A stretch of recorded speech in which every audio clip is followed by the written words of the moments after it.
The night air felt off. I was leaving a small party with my friends. The evening had ended and darkness had swallowed the entire city. The clock showed 2:30 a.m. and I decided it was time to head home.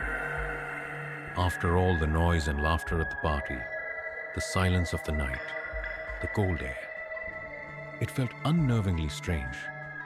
The streets were completely empty. No cars, no people. Just the yellow glow of streetlights casting tiny, shifting shadows on the pavement. Finding a taxi here was going to be tricky, so I pulled out my phone and opened the Uber app. There was one car available, a black Toyota Camry. The driver's name was David, but his profile picture was more strange, blurry, like someone had intentionally hidden his face. His rating? 5 stars. I shrugged. Maybe it was a glitch. I requested the ride. Minutes later, a black car pulled up. Inside, it was dark, the only light coming from the headlights illuminating the empty street. The driver said nothing. The car unlocked with a soft click. I thought, maybe he's shy or serious. I got in. The AC was on and the air smelled weird. A faint perfume mixed with something unpleasant. The driver sat perfectly still. I could see his face in the rearview mirror, but the darkness made it hard to tell anything clearly. At first, the ride seemed normal.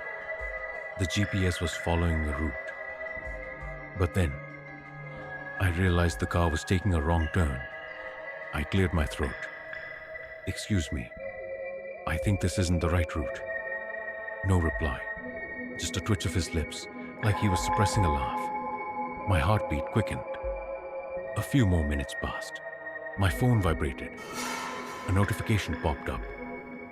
"Your ride has ended." I froze. The ride wasn't over.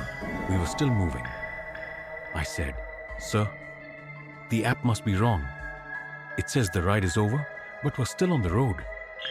Slowly he turned his head, looking at me through the rearview mirror, and that's when I saw it. His face was gone. No eyes, no nose, nothing.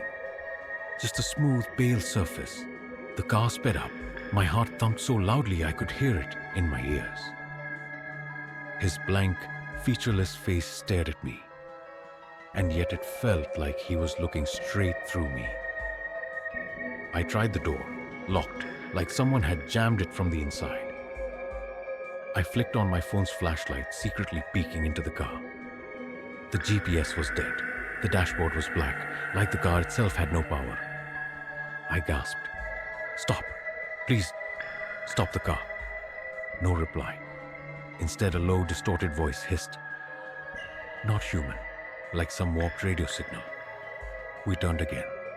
The streetlights disappeared. Only the weak glow of the headlights lit the narrow road. Outside, dense forest. The wind screamed around the car. Tears blurred my vision.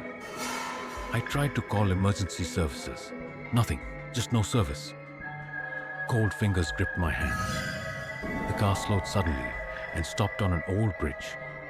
The water below was black, swallowing everything in darkness. Slowly, his hand lifted from the wheel. And then, he turned toward me. I saw it clearly for the first time.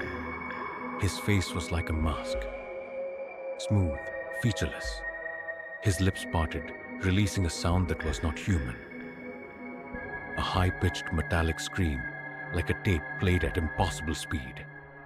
I kicked the door, hard. It swung open like he didn't even resist. I jumped out, cutting my feet, running as fast as I could. Behind me, the headlights vanished. Silence fell. I thought it was over. But then, a whisper. "Your ride isn't finished." I ran into the darkness of the forest road, my footsteps echoing, my phone dead, no signal. I could feel him behind me, faceless, relentless. A flickering street lamp revealed a small ditch. My foot caught. I fell. Pain shot through me. Then I heard it. The car. headlights flickering like a strobe. The faceless driver was there. I screamed, my voice lost in the night. My phone hit the ground, cracking the screen. My chest felt like it might explode from my pounding heartbeat. I scrambled toward an old farmhouse, dark, abandoned, silent. The car followed, speeding. I ran inside. It turned sharply, disappearing down the road. I closed the door, trembling, peering through the window. Nothing but darkness, but the sound still ringing in my ears. I thought it was over. Then I caught it in the rearview mirror. A small blink of light. The car, waiting, watching. My blood ran cold. I decided I wouldn't stop. I'd wait for sunrise. By 5 a.m., lights softened the farmhouse's shadows. I limped onto the road, phone alive, signal restored. I called the police, my parents. The night's events were fresh in my mind. The faceless driver, the scream, the bridge, every detail. Investigations revealed others had reported similar experiences.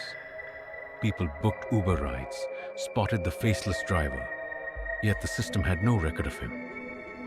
Even now, sometimes in sleep, I hear the scream, see the reflection. I warned everyone. Never take a ride at night, especially in empty areas.